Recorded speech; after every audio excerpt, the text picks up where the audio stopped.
The courtroom froze when Sophia Langford rose, manicured finger aimed straight at my chest, and announced to the judge, jury, and packed gallery that I was nothing but a charming opportunist who'd latched onto her wealth for an easy ride. Her attorney, Victor Hale, her lover of 9 months, nodded with practiced assurance, his expensive cufflinks catching the light as if winking at the inevitable win. Then Judge Evelyn Torres leaned forward, voice calm but cutting. "So you're seriously telling this court that someone earning $620,000 a year is still a freeloader, Mrs. Langford?" Sophia's perfect composure cracked. What number did you just say?" Victor's smirk evaporated. And I, Alexander Kane, 41, sat motionless at the defense table, watching 11 years of marriage unravel in the time it took my wife to process that she had never truly seen me. We met 14 years ago at a fintech conference in Chicago. Sophia was the dynamic heir apparent to Langford Insights, the analytics powerhouse her mother built from scratch. I was a mid-level derivatives trader at Crestwood Capital, solid but unremarkable salary. She loved my dry humor. I admired her ferocious drive. Our wedding trended on business social feeds. Everyone said we were the perfect power couple. For the first half-decade we were. We restored a stunning Edwardian in New Valley, threw legendary dinner parties, talked about kids someday. Then Sophia rocketed to CEO at 36. Late nights became normal. Trips to London, Dubai, Singapore multiplied. Our talks shrank to calendar coordination. I proposed therapy. She said timing was terrible. I noticed new bracelets after client dinners, the phone always screened down, the sudden passion for sunrise yoga retreats she attended alone. The breaking point arrived at Langford Insights Fall Investor Summit. Sophia begged me to come, it looks stronger with a spouse there. I wore the navy chiton she'd once loved. Within 30 minutes I watched her lean into Victor Hale's whispered jokes, saw his hand graze her waist, witnessed the private language of people who think no one else speaks it. I drove home, poured bourbon, and began planning. Divorce papers landed via process server 3 weeks later. No warning, no discussion, just brutal filings branding me a dependent who'd ridden her coattails for over a decade. She demanded the house, the brokerage accounts, even the vintage Jaguar I'd rebuilt with my own hands. Her generous offer, $65,000 cash to vanish. That's when it hit me. Sophia still pictured me as the $120,000 trader from our dating days.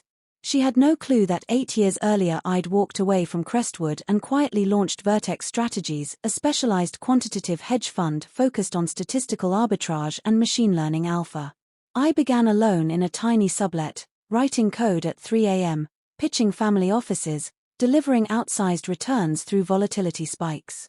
Today Vertex oversees $970 million in assets, runs a team of 19, and last year I cleared $620,000 after performance allocations. I never advertised it at home. Never needed to flex. I assumed we were parallel successes. When the red flags started 6 months before she filed, I hired a top-tier investigator. The dossier arrived thick: hotel key records, restaurant tabs, weekend getaways, builder strategy sessions, text chains plotting how to lowball my worth and frame me as the parasite. They rehearsed courtroom lines together. Court day was electric. Victor delivered his poisonous opener, calling me a professional husband. Then my lawyer, Rachel Navarro, stood and methodically laid out 8 years of 1040s, LLC documents, audited financials. The judge read my income aloud. Gasps rippled through the room. Rachel wasn't finished.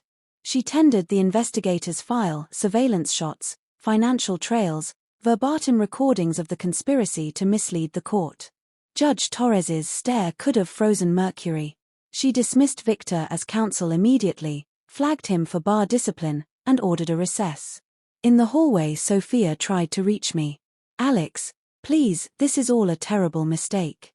"I didn't realize." "You never looked," I said quietly. 11 years. Not once did you ask what I actually did. The final settlement was clinical. I kept our liquid portfolio, heavily grown under my watch, a remote coastal cabin she despised, and a substantial 7-figure equalization payment. Sophia retained the company and the New Valley house. The fallout was swift. Business outlets ran gleeful headlines: CEO's gold digger claim implodes after husband's hidden fortune revealed. Key clients drifted from Langford insights. Victor's practice collapsed, he relocated to Colorado in disgrace. Vertex is now pushing $1.3 billion AUM. I live in a sleek downtown loft with endless views and total silence, no lies, no performances. I'm seeing someone new, Lena, a data ethicist professor who actually debates my latest research paper over coffee and laughs at my terrible coding jokes. Sophia's mother reached out last month. She knew about Vertex years ago. She apologized for staying silent. I told her some truths have to be discovered the hard way. I don't resent Sophia anymore. She wrote a story where she was the sun and I was the shadow. The truth simply waited for the right moment to step into the light. And when the judge asked how a man making over $600,000 annually could possibly be a freeloader, watching Sophia's world collapse around her carefully curated lie was the quietest, most devastating checkmate of all. Real strength never shouts. It simply arrives. And when it does, there's nowhere to hide.